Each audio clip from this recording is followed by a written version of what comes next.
हम 10वीं क्लास की किताब पढ़ रहे थे, तो उसमें हमारे 3 पाठ हो गए थे। अगला पाठ है विश्व का इतिहास।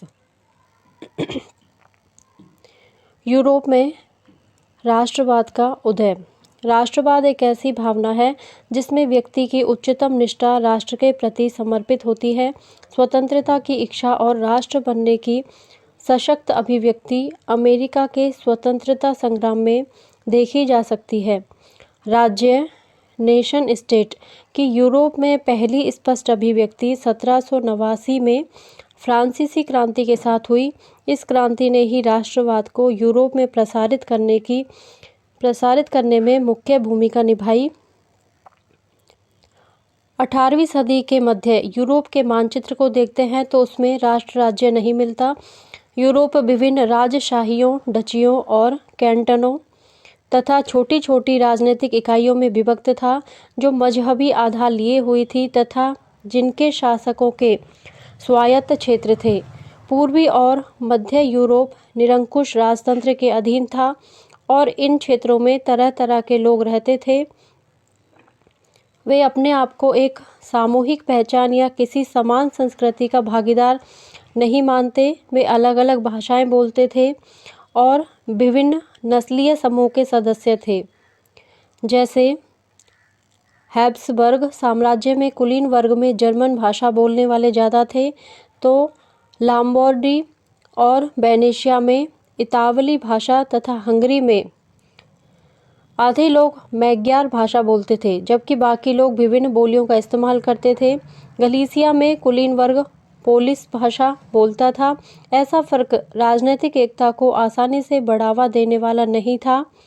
इन तरह तरह के समूहों को आपस में बांधने वाला तत्व केवल सम्राट के प्रति सबकी निष्ठा थी। यूरोप में राष्ट्रवाद के कारण मध्यम वर्ग का उदय। यूरोप में सामाजिक और राजनीतिक रूप से जमीन का मालिक कुलीन वर्ग सबसे प्रभुत्वशाली वर्ग था। यह वर्ग जनसंख्या के हिसाब से एक छोटा समूह था, जबकि यूरोप की अधिकांश जनसंख्या कृषक थी।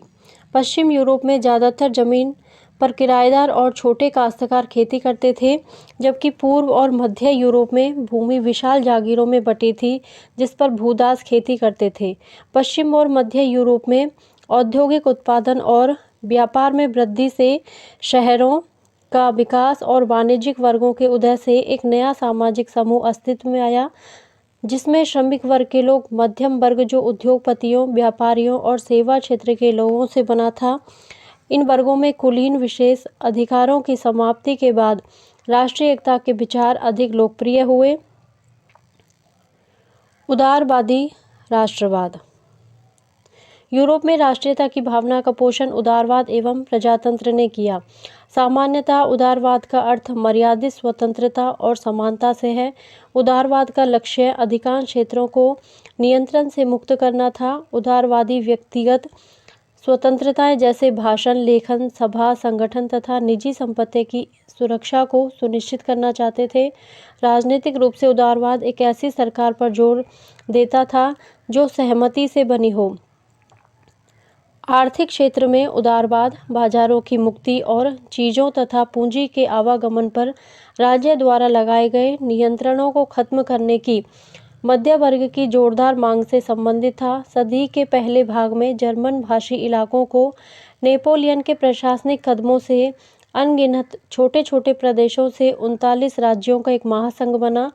इसमें प्रत्येक राज्य की अपनी मुद्रा और नापतोल की प्रणाली थी।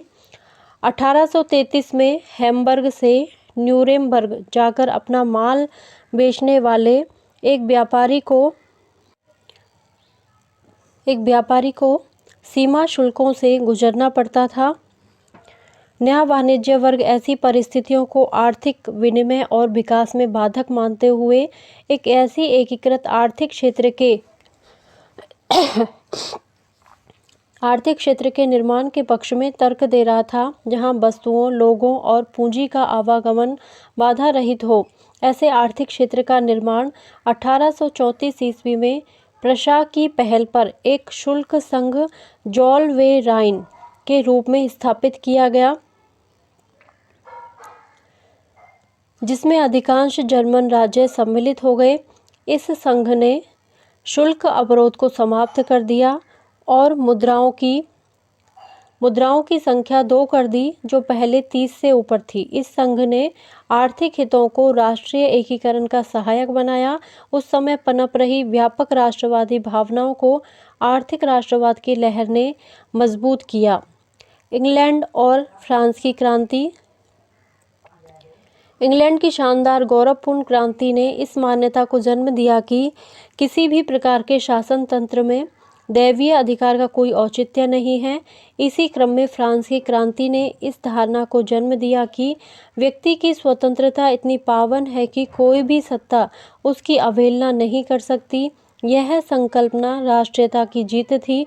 राष्ट्रीयता उस राजतंत्रीय शक्ति के प्रत्युत्तर के रूप में जन्मी जिसका दावा था कि दैवीय अधिकारों के आधार पर राजा की शक्ति निरंकुश होती है। 1815 ईस्वी के बाद एक नया रूढ़िवाद। 1815 ईस्वी में ब्रिटेन, रूस और ऑस्ट्रिया जैसी यूरोपीय शक्तियों जिन्होंने मिलकर नेपोलियन को हराया था, इन देशों के प्रतिनिधि यूरोप के लिए एक समझौता तैयार करने के लिए वियना में मिले। वियना कांग्रेस में एकत्रित राजनीतिज्ञों ने अपनी समझ एवं अनुभव के आधार पर यूरोप का पुनर्निर्माण, पुरातन व्यवस्था को प्रतिष्ठित कर 19वीं शताब्दी के नए युग के लक्षण राष्ट्रीयता, उदारवाद एवं लोकतंत्रीय भावनाओं से यूरोप को दूर रखने की अपनी प्रतिज्ञा को दोहराया था, किंतु उन्होंने अंकुरित बीजों को पहचाना नहीं था। यही कारण है कि जिन व्यवस्थाओं को स्थापित करने की कोशिश वियना कांग्रेस ने की, अगले 100 वर्ष तक वे ध्वस्त होती रही। क्रांतिकारी। 1815 ईस्वी के बाद के वर्षों में दमन और भय से अनेक उदारवादी राष्ट्रवादी भूमिगत हो गए। बहुत सारे यूरोपीय राज्यों में क्रांतिकारियों को प्रशिक्षण देने और विचारों का प्रसार करने के लिए गुप्त संगठन बनाए गए। क्रांतिकारी होने का मतलब उन राजतंत्रीय व्यवस्थाओं का विरोध करने से था जो वियना कांग्रेस के बाद स्थापित की गई थी। साथ ही स्वतंत्रता और मुक्ति के लिए प्रतिबद्ध होना और संघर्ष करना क्रांतिकारी होने के लिए जरूरी था। ज़्यादातर क्रांतिकारी राज्यों की स्थापना को आज़ादी के इस संघर्ष का अनिवार्य हिस्सा मानते हैं। भाषा और लोक कथाओं का योगदान। राष्ट्रवाद का विकास केवल युद्धों और क्षेत्रीय विस्तार से नहीं हुआ। कला, काव्य, कहानियों, किस्सों और संगीत ने राष्ट्रवादी भावनाओं को गढ़ने और व्यक्त करने में सहयोग दिया। स्थानीय बोलियों व स्थानीय लोक साहित्य के माध्यम से राष्ट्रीय संदेश को ज़्यादा लोगों तक पहुंचाना तथा राष्ट्रीय भावना को जीवित रखा गया। भाषा ने भी राष्ट्रीय भावनाओं के विकास में महत्वपूर्ण भूमिका निभाई। रूसी कब्जे के बाद पोलिश भाषा को स्कूलों से बलपूर्वक हटाकर रूसी भाषा को हर जगह जबरन लादा गया। 1831 ईस्वी के रूस के विरुद्ध एक सशस्त्र विद्रोह हुआ जिसे आखिरकार कुचल दिया गया। इसमें अनेक सदस्यों ने विरोध के लिए भाषा को हथियार बनाया।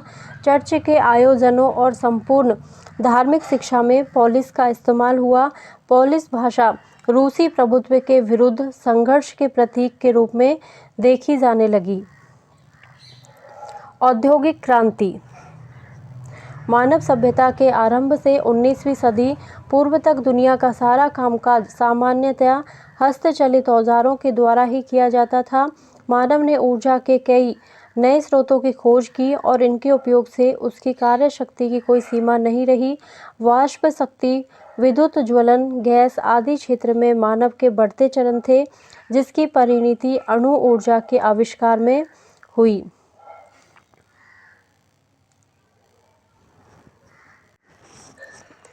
दुनिया में भारत कुटीर उद्योगों से संपन्न ऐसा देश है जहां अति प्राचीन काल में भी लोहा भट्टियों से उच्च स्तर का इस्पात तैयार होता था। इसका ज्वलंत उदाहरण दिल्ली का लोहा स्तंभ बिना जंग लगे खड़ा है। कृषि की उन्नत किस्में एवं बदलकर तथा मिश्रित कृषि भारत की ही देन है। बांध एवं सेतु निर्माण भारत की दुनिया को दिशा देने वाली एवं उद्योगों को आधारभूत ढांचा उपलब्ध कराने में अग्रणी भूमिका है। हजारों वर्ष पूर्व श्रीलंका और भारत के बीच बनाया गया राम सेतु उदाहरण है, जिसके निर्माण की विधि भी हमारे शास्त्रों में विद्वान है।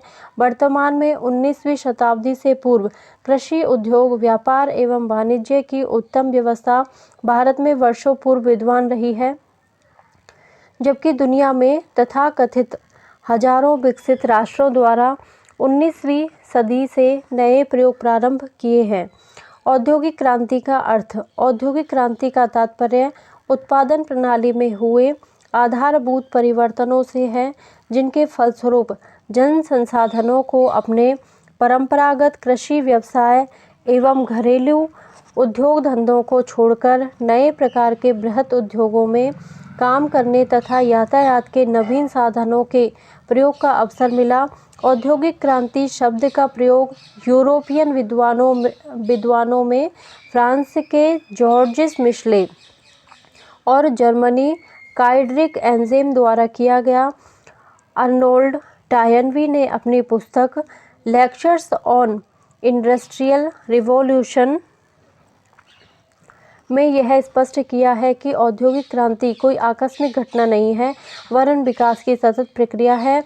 इतिहासकार G.W. साउथगेट के अनुसार औद्योगिक क्रांति औद्योगिक प्रणाली में परिवर्तन था, जिसमें हस्तशिल्प के स्थान पर शक्ति संचालित यंत्रों से काम लिया जाने लगा तथा औद्योगिक संगठन में परिवर्तन हुआ।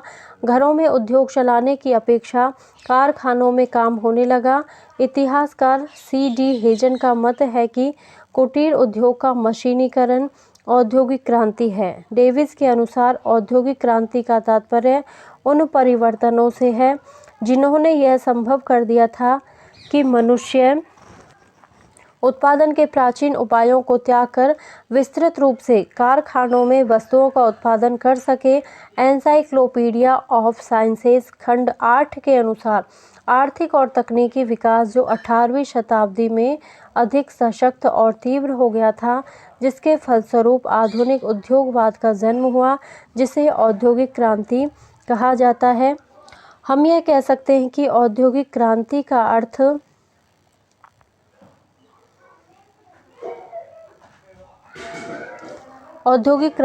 अर्थ उस आर्थिक व्यवस्था से है जो परंपरागत कम उत्पादन और विकास की निम्न अवस्था से निकलकर आधुनिक औद्योगिक क्षेत्र में प्रविष्ट होती है, जिससे अधिक उत्पादन, जीवन का रहन-सहन और प्रति व्यक्ति आय में वृद्धि होती है और उत्पादन दर निरंतर बढ़ती रहती है, जिसका मनुष्य, समाज और राज्य पर व्यापक प्रभाव पड़ता है। औद्योगिक क्रांति से होने वाले परिवर्तन। उत्पादन के लिए जो कार्य पहले हाथ से किए जाते थे, वे अब शक्ति चालित यंत्रों से किए जाने लगे। इस्पात की बढ़ती मांग की पूर्ति के लिए इस्पात बनाने के कारखाने खोले जाने लगे। कृषि कार्यों में शक्ति चालित मशीनों का प्रयोग होने लगा। छोटे छोटे खेतों के स्थान पर बड़े बड़े फर्मों में खेती की जाने लगी। पूंजी का उपयोग बढ़ने के कारण बैंकिंग पद्धति का विकास हुआ। वाष्प चालित इंजन और यंत्र चालित जहाज़ों के कारण यातायात में आमूलचूल परिवर्तन हो गया। अंतर्राष्ट्रीय व्यापार में वृद्धि हेतु संगठित व्यापार तंत्र विकसित किया गया। कम मानव श्रम एवं अधिकतम उत्पादन के सिद्धांत को अपनाया गया। औद्योगिक क्रांति इंग्लैंड से प्रारंभ क्यों हुई? इंग्लैंड पहला देश था जहां सबसे पहले औद्योगिकरण का अनुभव किया गया। इंग्लैंड में यूरोप के अन्य देशों की अपेक्षा अनेक ऐसी परिस्थितियां थीं जिन्होंने औद्योगिक क्रांति को इंग्लैंड में सबसे पहले प्रारंभ किया। इंग्लैंड का विस्तृत औपनिवेशिक साम्राज्य। इंग्लैंड में 18वीं सदी के औपनिवेशिक साम्राज्य से कच्चा माल व नवीन बाजार उपलब्ध हुए, जबकि यूरोप के अन्य देशों के पास उपनिवेश नहीं थे। लोहे और कोयले की खानें पास पास होना। इंग्लैंड में लोहे और कोयले की खानें पास पास होने के कारण पक्का लोहा निर्माण में अधिक सुविधा हुई। मशीनों के निर्माण के लिए पक्का लोहा आवश्यक था। उपभोग के अनुरूप उत्पादन। फ्रांस का निर्यात व्यापार उच्च कोटि की विलासी वस्तुओं का था। विलासी वस्तुओं का उपयोग हमेशा सीमित रहता है, जबकि इंग्लैंड का निर्यात व्यापार उन वस्तुओं का था जिनकी ज़रूरत बड़ी मात्रा में रहती थी। इंग्लैंड का विश्वास था कि यदि उन्हें और अधिक सस्ता बनाने में साधन खोजे जाएं तो उनका बाजार और बढ़ सकता है। इसलिए इंग्लैंड उन तरीकों को अपनाने के लिए तैयार था जिनसे वस्तुओं का बड़ी मात्रा में उत्पादन संभव हो सके। अर्धकुशल कारीगरों की उपलब्धता। जब इंग्लैंड में सामंती व्यवस्था भंग हुई तो बड़ी संख्या में अर्धकुशल कारीगर शहरों में जा बसे। जैसे ही औद्योगिक क्रांति हुई तब ये अर्धकुशल कारीगर नई मशीनों पर काम करने के लिए उपलब्ध हो गए। फ्रांसीसी क्रांति एवं युद्ध। फ्रांसीसी क्रांति एवं नेपोलियन के युद्धों ने इंग्लैंड में औद्योगिक क्रांति के विकास में महत्वपूर्ण योगदान दिया। युद्ध के दिनों में इंग्लैंड को अपने सैनिकों व अपने साथी देशों के सैनिकों की आवश्यकताओं की पूर्ति के लिए उत्पादन के तरीकों में सुधार करने की आवश्यकता पड़ी। पूंजी की उपलब्धता। यूरोप के अन्य देशों की अपेक्षा इंग्लैंड के पास बड़े बड़े कारखाने लगाने के लिए पूंजी उपलब्ध थी। तत्कालीन परिस्थितियां पूंजी संग्रह तथा उसके उपयोग को प्रोत्साहित करने के लिए अनुकूल थी। 18वीं शताब्दी में इंग्लैंड में उद्योगपतियों को ऋण प्राप्त करने तथा पूंजी जमा कराने की सुविधा मिल गई। इंग्लैंड की अनुकूल भौगोलिक स्थिति। व्यापारिक दृष्टि से इंग्लैंड की भौगोलिक स्थिति अच्छी थी। इंग्लैंड के चारों ओर समुद्री सीमा होने से बाह्य आक्रमणों से सुरक्षित होने के कारण वह युद्ध जनित हानियों से बचा रहा और अपना औद्योगिक विकास कर सका। इंग्लैंड में हुई कृषि क्रांति ने भी औद्योगिक विकास को प्रोत्साहित किया। वैज्ञानिक आविष्कारों को प्रोत्साहन। इंग्लैंड यूरोप के अन्य देशों की अपेक्षा वैज्ञानिकों को राजनीति एवं मजहबी हस्तक्षेप से अधिक मुक्त रखता था तथा वैज्ञानिक संस्थाओं को अधिक प्रोत्साहन देता था, जिससे इंग्लैंड में वैज्ञानिक आविष्कार अधिक हुए। औद्योगिक क्रांति के समय विभिन्न क्षेत्रों में हुए आविष्कार एवं सुधार। औद्योगिक क्रांति के समय विभिन्न क्षेत्रों में हुए आविष्कार एवं सुधार। कृषि क्षेत्र। औद्योगिक क्रांति के समय सबसे पहले कृषि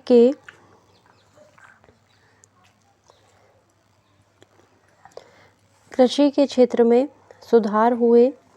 यह माना जाता है कि कृषि के बिना औद्योगिक क्रांति संभव नहीं थी। 17वीं शताब्दी तक कृषि क्षेत्र सामान्यतः वही विधियां और उपकरण प्रयोग में लाए जाते थे जो कई शताब्दियों से प्रयोग में लाए जा रहे थे। कृषि तकनीक में परिवर्तन नहीं होने के कारण कृषिजन्य वस्तुओं की मांग राज्य की खपत से अधिक नहीं थी, लेकिन जब कारखाना प्रणाली का विस्तार हुआ, शहरों की आबादी बढ़ी तो अधिक अन्न और कारखानों के लिए अधिक कपास की मांग बढ़ी। अतः कृषि जन्य वस्तुओं की मांग की पूर्ति के लिए कृषि के क्षेत्र में वैज्ञानिक तरीकों से काम करने और कृषि उपयोगी मशीनों को बनाने की आवश्यकता अनुभव की जाने लगी। दूसरा कारण, अब लोग मुनाफे के लिए खेती में पूंजी लगा रहे थे। वास्तव में कृषि क्षेत्र में पूंजी के प्रयोग ने कृषि में क्रांति ला दी। सर्वप्रथम यॉर्कशायर के जमींदार जेथ्रोटल ने बीज बोने की मशीन सीड ड्रिल बनाई, जिससे बीज बोने का कार्य अधिक व्यवस्थित और सुचारू रूप से होने लगा। एक अंग्रेज जमींदार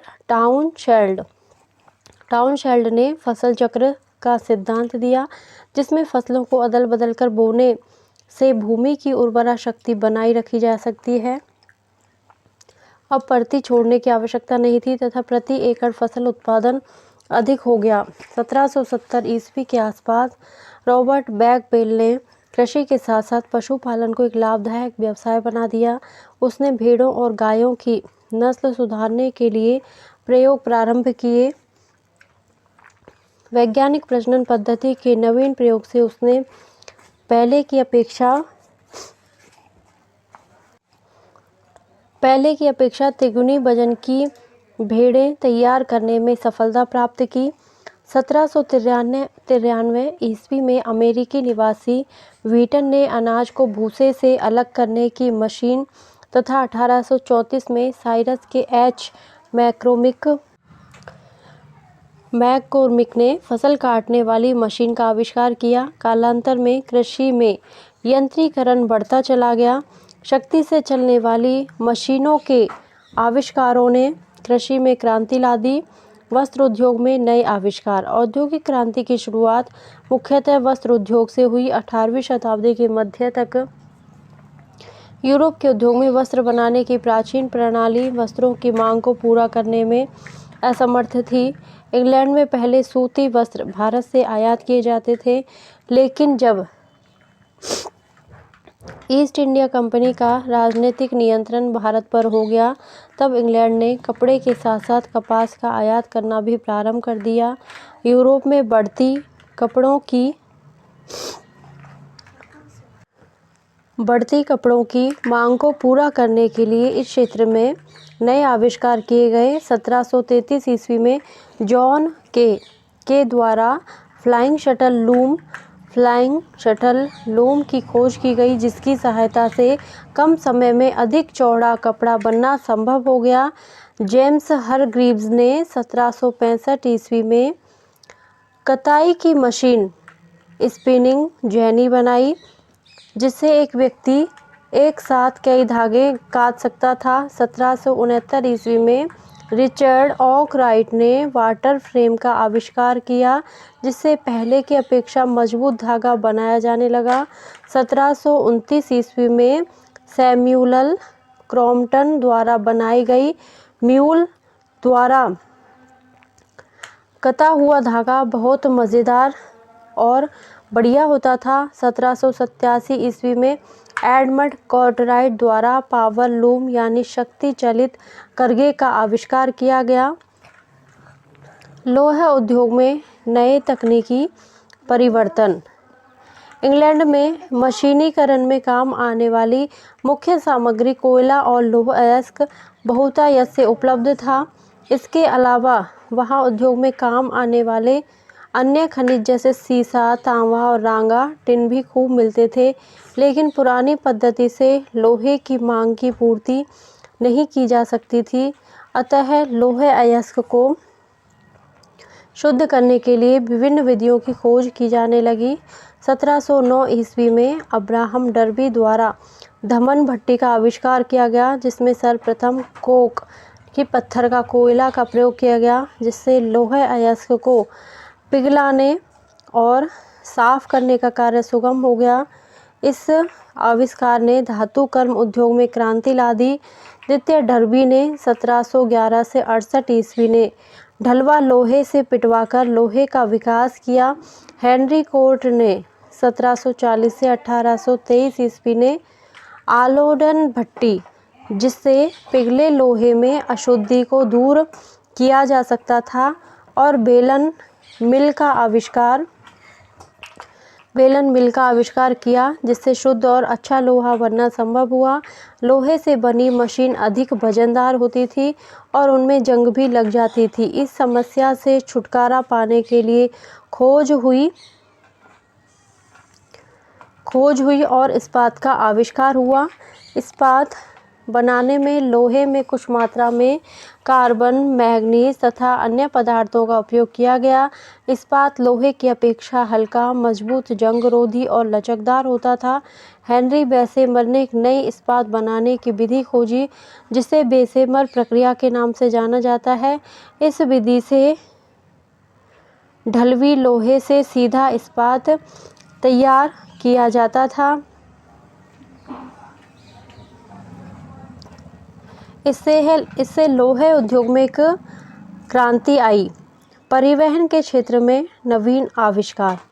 बढ़ते व्यापार और उद्योग के कारण परिवहन के साधनों में सुधार की आवश्यकता महसूस की गई।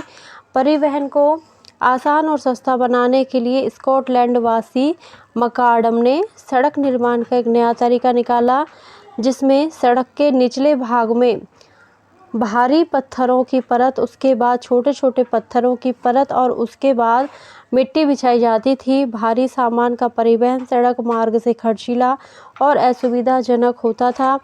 अतः भारी सामान के परिवहन को सुगम व सस्ता करने के लिए नहरों का निर्माण कराया गया। इंग्लैंड में पहली नहर वर्सली कैनाल 1761 ईस्वी में जेम्स ब्रिडली द्वारा बनाई गई। इससे माल ढोने का खर्चा आधा रह गया। इंग्लैंड में 1788 ईस्वी से 1796 ईस्वी में अनेक नहरों का निर्माण कराया गया, जिसके कारण वह काल नहरोन्माद के नाम से पुकारा जाने लगा। 1869 ईस्वी में फ्रांसीसी इंजीनियर फर्टिनो द लेस्पेथ ने सुएज नहर का निर्माण कराया, जो भूमध्य सागर और लाल सागर को मिलाती थी। इससे यूरोप और भारत के मध्य की दूरी 1/3 कम हो गई। परिवहन को अधिक सस्ता और सुगम बनाने के लिए परिवहन साधनों में भाप की शक्ति का प्रयोग किया जाने लगा। अमेरिकी रॉबर्ट फुल्टन ने 1807 ईस्वी में प्रथम वाष्प चलित नौका का आविष्कार किया, जो पहली बार हडसन नदी में चली। स्थल मार्ग पर लोहे की पटरियों पर चलने वाले रेल इंजन के आविष्कार ने यातायात के क्षेत्र में क्रांति ला दी। 1814 ईस्वी में जॉर्ज स्टीफेंस ने प्रसिद्ध भाप इंजन रॉकेट का आविष्कार किया। इसी के साथ रेलगाड़ियाँ परिवहन का एक साधन बन गया, जो वर्ष भर उपलब्ध रहता था। 1830 ईस्वी में प्रथम रेलगाड़ी मैनचेस्टर और लिवरपूल के बीच चली। रेल के आविष्कार ने कोयला, लोहा एवं अन्य औद्योगिक उत्पादों को कम समय और कम खर्च में ले जाना संभव बना दिया। संचार के क्षेत्र में हुए नए प्रयोग। 1844 ईस्वी में सैमुअल मोर्स ने एक व्यवहारिक तार यंत्र का आविष्कार किया। इस तार यंत्र ने विश्व के महाद्वीपों को परस्पर जोड़ने का काम किया। 1876 ईस्वी में ग्राहम बेल ने टेलीफोन का आविष्कार किया, जिससे संचार की दुनिया में क्रांति ला दी। औद्योगिक क्रांति के परिणामों को 4 भागों में अध्ययन की दृष्टि से बांट सकते हैं। आर्थिक, राजनीतिक, सामाजिक और वैचारिक परिणाम। आर्थिक परिणाम: उत्पादन एवं वाणिज्य में असंतुलित वृद्धि हुई और आर्थिक संतुलन बिगड़ा। ग्रामीण क्षेत्र की अपेक्षा नगरों का अधिक विकास हुआ। कुटीर उद्योगों का विनाश हुआ। राष्ट्रीय बाजारों को राज्य द्वारा संरक्षण मिला तथा औद्योगिक पूंजीवाद का विकास हुआ। राजनीतिक परिणाम: राजनीति में लोकतंत्र की मांग बढ़ी तथा मध्यम वर्ग की राजनीतिक महत्वाकांक्षाओं का उदय हुआ। औद्योगिक क्रांति से औपनिवेशिक स्पर्धा की शुरुआत हो गई। श्रमिक संगठित हुए और अपनी मांगों को लेकर आंदोलनों का उदय हुआ। सामाजिक परिणाम: नए सामाजिक वर्ग का उदय हुआ। नैतिक मूल्यों में गिरावट आई। संयुक्त परिवार प्रथा में बिखराव हुआ। नई संस्कृति का जन्म हुआ तथा मानवीय संबंधों में गिरावट आई। शहरों में मजदूरों की संख्या बढ़ने से गंदी बस्तियों की समस्या बढ़ी। वैचारिक परिणाम: आर्थिक उदारवाद का स्वागत किया गया।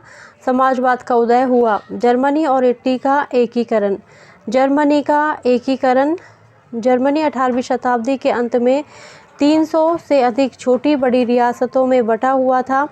भौगोलिक दृष्टि से जर्मनी के राज्यों को मोटे तौर पर 3 भागों में बांटा जा सकता है, यथा उत्तरी, मध्य और दक्षिणी। उत्तरी भाग में प्रशा, सैक्सनी, हनोवर, फ्रैंकफर्ट आदि राज्य थे, जबकि मध्य भाग में राइनलैंड और दक्षिण में वुर्टेम्बर्ग, बवेरिया, बादेन,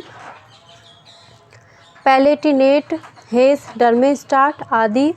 आकार और सैनिक शक्ति की दृष्टि से प्रशा सबसे शक्तिशाली था, लेकिन राजनीतिक दृष्टि से विखंडित होते हुए भी 2 बातें जर्मनी के राज्यों को आपस में जोड़े हुए थी। पहली, राज्यों में रोमन सम्राट के प्रति सैद्धांतिक रूप से आदर की भावना रखना। दूसरी, डाइट का अस्तित्व, जहां राज्यों के प्रतिनिधि एक मंच पर उपस्थित होते थे। जर्मनी में राष्ट्रीयता के निर्माण के कारण 19वीं शताब्दी में हुई। फ्रांसीसी लिपान के अनुसार यह इतिहास के मजाकों में से एक है जो आधुनिक जर्मनी का जन्मदाता नेपोलियन था। जर्मनी के एकीकरण में प्रमुख बाधाएं। जर्मनी की समस्याओं में ऑस्ट्रिया का हस्तक्षेप। दूसरा है जर्मन राज्यों में आर्थिक, पांथिक, सामाजिक तथा राजनीतिक असमानताएं। इंग्लैंड भी फ्रांस की भांति जर्मन राज्यों में रुचि बनाए हुए था। उसने हनोवर प्रांत के बहाने उत्तरी राज्यों में हस्तक्षेप कर रखा था। अधिकांश राज्यों की शिथिल सैनिक शक्ति, जनसामान्य में जागृति का अभाव, जर्मन के दक्षिण राज्यों में पोप का प्रभाव जो जर्मन एकीकरण में बाधक था। जर्मन एकीकरण में सहायक तत्व। जॉल वरीन जर्मनी के राजनीतिक एकीकरण की शुरुआत से पूर्व उसके आर्थिक एकीकरण की शुरुआत हो चुकी थी, जो प्रशा द्वारा 1818 ईस्वी में बवार्जबर्ग सोंदर शोसन नामक छोटे राज्यों से सीमा शुल्क संधि जॉलवरीन की गई।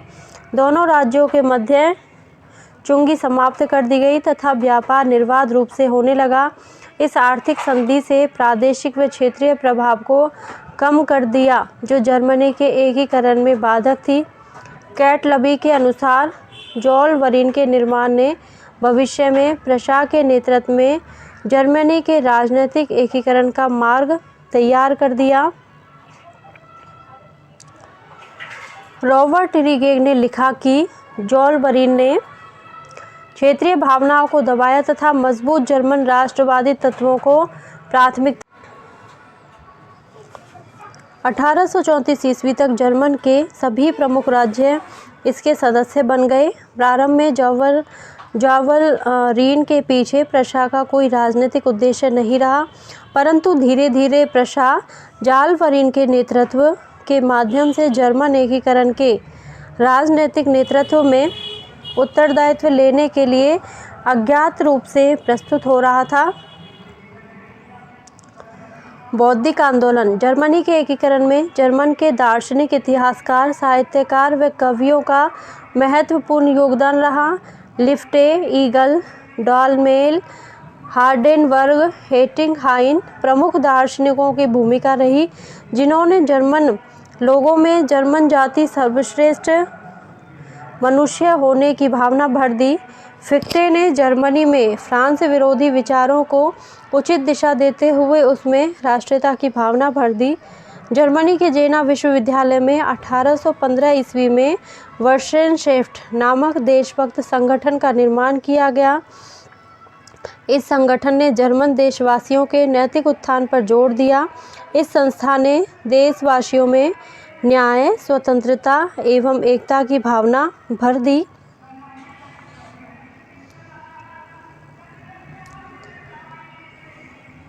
औद्योगिक विकास। जॉलवरीन की स्थापना और विस्तार के साथ जर्मनी में व्यापार और उद्योगों के विकास का मार्ग मिला। इस समय प्रशा और रूस दोनों प्रत्येक उद्योगों की आधारशिला माने जाते थे। इन संसाधनों से प्रशा में औद्योगिकरण तीव्र गति से हुआ। कई स्थानों पर सूती मिलों की स्थापना की गई और रेल निर्माण का विस्तार हुआ तथा जर्मनी में अनेक नगरों को रेल मार्ग से जोड़ा गया। 1860 ईस्वी तक जर्मनी की गणना यूरोप के औद्योगिक राज्यों में की जाने लगी थी, जबकि ऑस्ट्रिया को अपनी रूढ़िवादी नीति तथा ऑस्ट्रिया प्रशा युद्ध के कारण तीव्र आर्थिक संकटों का सामना करना पड़ रहा था, जबकि प्रशा अपने बढ़ते हुए व्यापार, वाणिज्य और उद्योग के कारण उन्नति कर रहा था। बिस्मार्क का योगदान। 1861 ईस्वी में प्रशा शासक फ्रेडरिक विलियम चतुर्थ की मृत्यु हो जाने पर 64 वर्षीय विलियम प्रथम शासक बना। विलियम प्रथम का मस्तिष्क उतना विचारवान व तीक्ष्ण नहीं था, लेकिन उसमें योग्य व्यक्तियों को परखने की एक अनोखी प्रतिभा थी। वह उदारवादी विचारों में विश्वास करता था, लेकिन उसका मानना था कि जर्मनी का एकीकरण राजतंत्र एवं सुदृढ़ सेना के माध्यम से प्रशा ही कर सकता है। प्रशा की सेना को सुदृढ़ करने के लिए वॉन रून को युद्ध मैत्री और वान मोल्टेक को प्रमुख सेनापति बनाया। जब सैनिक सुधारों को लेकर संवैधानिक गतिरोध उत्पन्न हो गया, तब इस गतिरोध को दूर करने के लिए विलियम प्रथम ने बिस्मार्क को अपना चांसलर नियुक्त किया। बिस्मार्क एक चतुर राजनीतिज्ञ, अंतर्राष्ट्रीय मामलों का जानकार तथा कूटनीतिक कुशलता से परिपूर्ण व्यक्तित्व का धनी व्यक्ति था। बिस्मार्क का मानना था कि 1848 से 1849 ईस्वी तक जो समय राष्ट्रवादियों ने वाद विवाद में समाप्त कर दिया, वह उनकी भूल थी। उनका मानना था कि उस काल की बड़ी समस्याएं भाषण और बहुमत के प्रस्ताव द्वारा नहीं, बल्कि रक्त और लोहे की नीति से सुलझ सकती हैं। बिस्मार्क ने इस कारण प्रशा को शक्तिशाली राज्य बनाने के लिए संसद के निचले सदन द्वारा सैन्य बजट अस्वीकार करने पर उच्च सदन से ही पारित करवा अपनी दृढ़ता का परिचय दिया। जर्मनी के एकीकरण का कार्य 3 चरणों में हुआ। डेनमार्क से युद्ध एवं गेस्टाइन संधि। श्लेस्विग तथा होल्स्टाइन ने 2 डचियों पर डेनमार्क का अधिकार था, लेकिन ये डेनमार्क का अविभाज्य अंग नहीं थी। होल्स्टाइन की अधिकांश जनसंख्या जर्मन थी। साथ ही होल्स्टाइन जर्मन संघ, ये बिस्मार्क का फोटो है, जर्मन संघ का सदस्य भी था। दूसरी, श्लेस्विग में जर्मन लोग बहुमत में तो थे, लेकिन वहाँ डेन लोग भी रहते थे। डेन लोग जर्मनी के एकीकरण के विरोधी थे। 1852 ईस्वी में लंदन में हुए सम्मेलन में यूरोप के शासकों ने डेनमार्क का अधिकार इन डचियों पर इस शर्त पर माना कि भविष्य में डेनमार्क इनको अपने में विलय नहीं करेगा।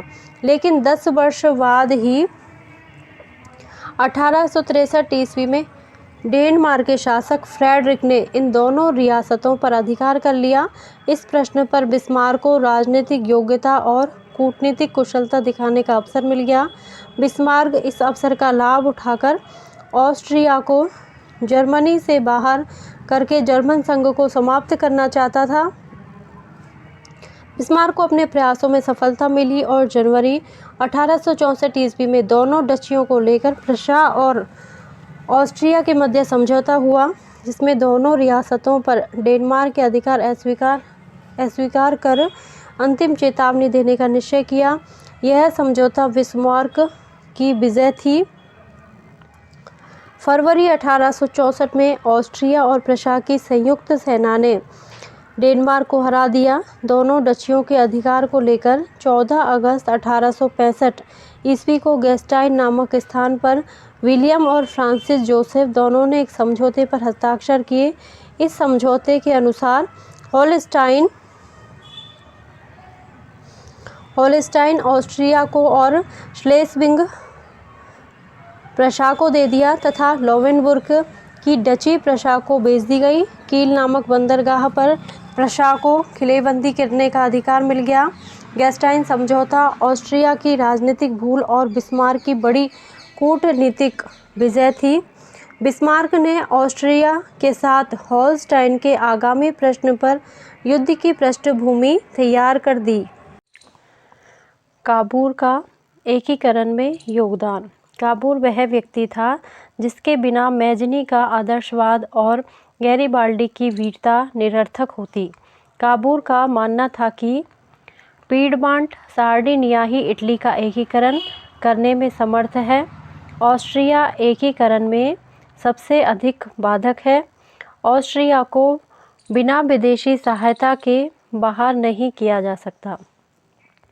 काबूर यथार्थवादी व्यवहारिक राजनीति में विश्वास करता था। वह इटली के प्रश्न का अंतर्राष्ट्रीयकरण करना चाहता था ताकि विदेशी शक्तियों की सक्रिय मदद एवं सहानुभूति हासिल की जा सके। इस समय यूरोप में दो ही शक्तिशाली देश थे, फ्रांस और इंग्लैंड। इंग्लैंड ने यूरोपीय देशों में हस्तक्षेप नहीं करने की नीति बनाने से उससे मदद मिलने की आशा नहीं थी। फ्रांस का शासक इटली के एकीकरण के प्रश्न पर इटली से सहानुभूति रखता था, अतः काबूल इसी दिशा में आगे बढ़ना चाहता था। काबूल ने क्रीमिया की मदद के लिए सेना भेजकर सहानुभूति और मित्रता प्राप्त कर ली। काबूल को इस मित्रता का लाभ पेरिस सम्मेलन 1856 ईस्वी में मिला। ऑस्ट्रिया के विरोध के बाद भी सार्डिनिया राज्य को पेरिस सम्मेलन में आमंत्रित किया गया। काबूल ने इस सम्मेलन में इटली की दुर्भाग्यपूर्ण स्थिति के लिए ऑस्ट्रिया को जिम्मेदार ठहराया। पेरिस सम्मेलन में काबूल ने इटली के प्रश्न पर नैतिक विजय प्राप्त कर ली। नेपोलियन का सहयोग एवं लोम्बार्डी की प्राप्ति। सम्राट नेपोलियन तृतीय लगभग 1 माह की छुट्टी मनाने सार्डिनिया की सीमा के पास ठहरा हुआ था। काबूल बिना किसी औपचारिक नियंत्रण के प्लोमियर्स जा पहुंचा। काबूल और नेपोलियन की भेंट के फलस्वरूप एक समझौता हुआ जिसमें निम्नलिखित निर्णय हुए। ऑस्ट्रिया और सार्डिनिया के मध्य युद्ध होने पर 2 लाख सैनिक सहायता फ्रांस देगा। नेपल्स, सिसिली और पोप के राज्य बने रहेंगे। लोम्बार्डी और वेनेशिया सार्डिनिया को प्राप्त होंगे। फ्रांस की सहायता के बदले नीस व सेवाय के प्रदेश फ्रांस को मिलेंगे। विक्टर इमैनुअल अपनी पुत्री का विवाह प्रिंस जेरोम बोनापार्ट के साथ कर देगा। इस समझौते में यह तय किया गया कि ऑस्ट्रिया को भड़काकर यथाशीघ्र युद्ध आरंभ किया जाए ताकि ऑस्ट्रिया आक्रामक लगे तथा सार्डिनिया आत्मरक्षार्थ लड़ने वाला प्रतीत हो। काबूल ने ऑस्ट्रिया को भड़काने के लिए मस्क व कर्राटा प्रांतों में विद्रोह करवा दिया। ऑस्ट्रिया ने वैसी ही प्रतिक्रिया दी जैसी काबूल चाहता था। ऑस्ट्रिया ने 23 अप्रैल 1859 ईस्वी को 3 दिन का अल्टीमेटम दिया।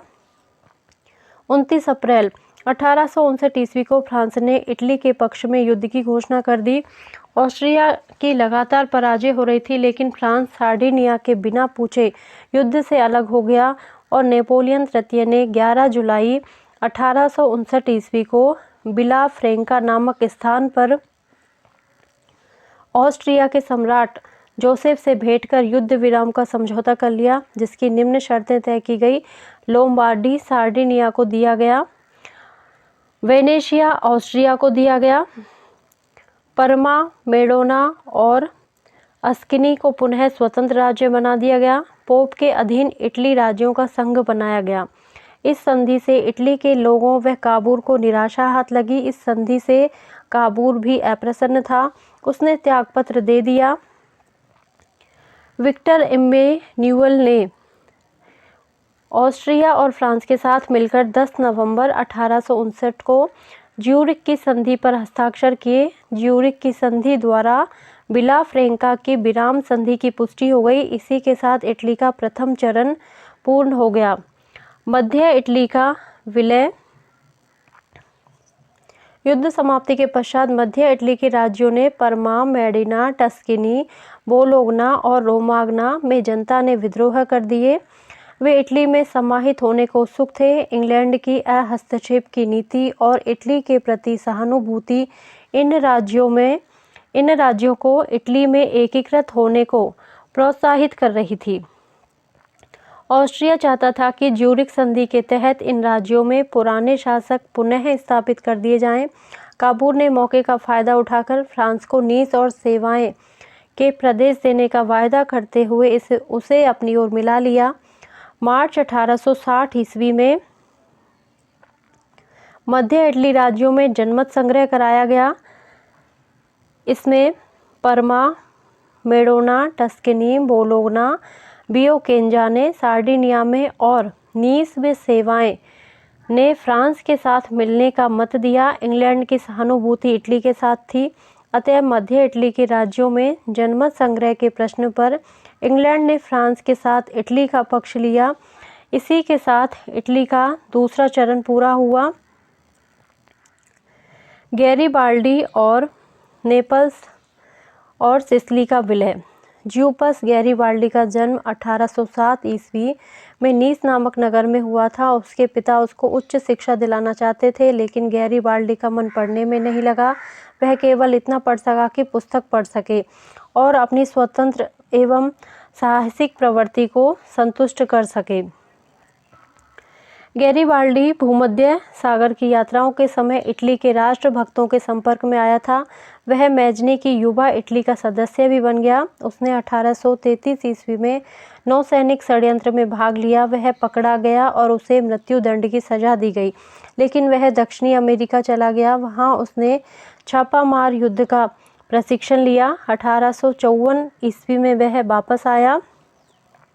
उसने लाल कुर्ती नामक एक देशभक्तों का संगठन बनाया एवं इसी के दम पर वह सिसिली में प्रवेश कर पाया। नेपल्स और सिसिली में शासक विदेशी थे, साथ ही वह शासन करने योग्य भी नहीं थे। मैजनी, फ्रांसिल, क्रिस्ची और गैरीबाल्डी ने वहां विद्रोह की योजना बनाई।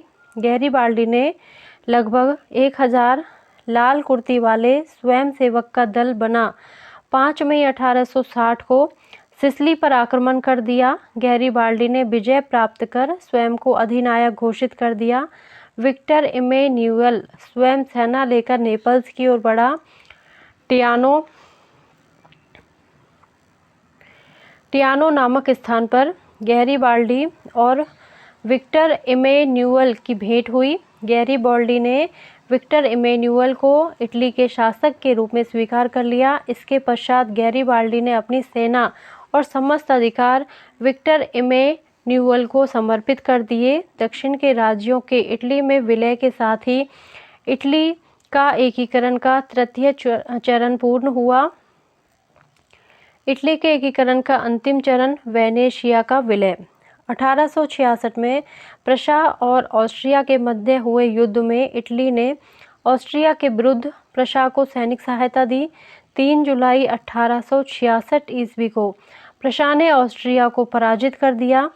प्रशा और ऑस्ट्रिया के मध्य प्राग की संधि हुई, जिसमें इटली को वेनेशिया दिया गया।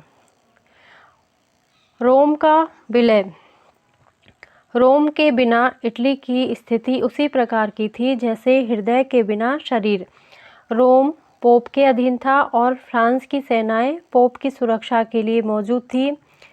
इटली का रोम पर अधिकार का सपना तब पूर्ण हुआ जब अंतर्राष्ट्रीय परिस्थितियां फ्रांस के विपरीत साबित हुई।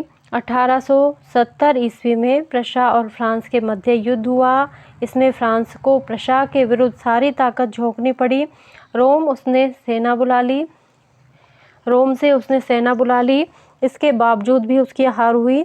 इस मौके का फ़ायदा इटली ने उठाया और रोम पर अधिकार कर लिया। रोम में जनमत संग्रह कराया, जिसमें जनमत इटली के पक्ष में गया। रोम को संयुक्त इटली की राजधानी बनाया।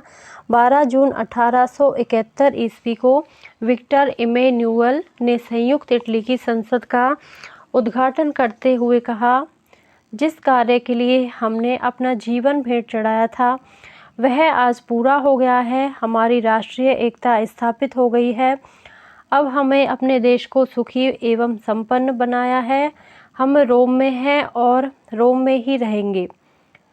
रोम की प्राप्ति के साथ ही इटली एक भौगोलिक अभिव्यक्ति नहीं रहा, अपितु एक स्वतंत्र संप्रभु राष्ट्र बन गया। वास्तव में इटली का एकीकरण असंख्य देशभक्तों के बलिदान, मैजनी के नैतिक बल, गैरीबाल्डी की तलवार, काबूर की कूटनीति एवं विक्टर इमैनुएल की समझदारी से हुआ। इससे आगे अभ्यास प्रश्न है। ये अभ्यास प्रश्न आपको पाठ में से पढ़ के करने हैं। साथ ही अगर आपको हमारा वीडियो पसंद आया हो तो प्लीज़ इसे लाइक करें, शेयर करें और कमेंट करके बताएं कि आपको कैसा लगा और सब्सक्राइब करें। Thank you.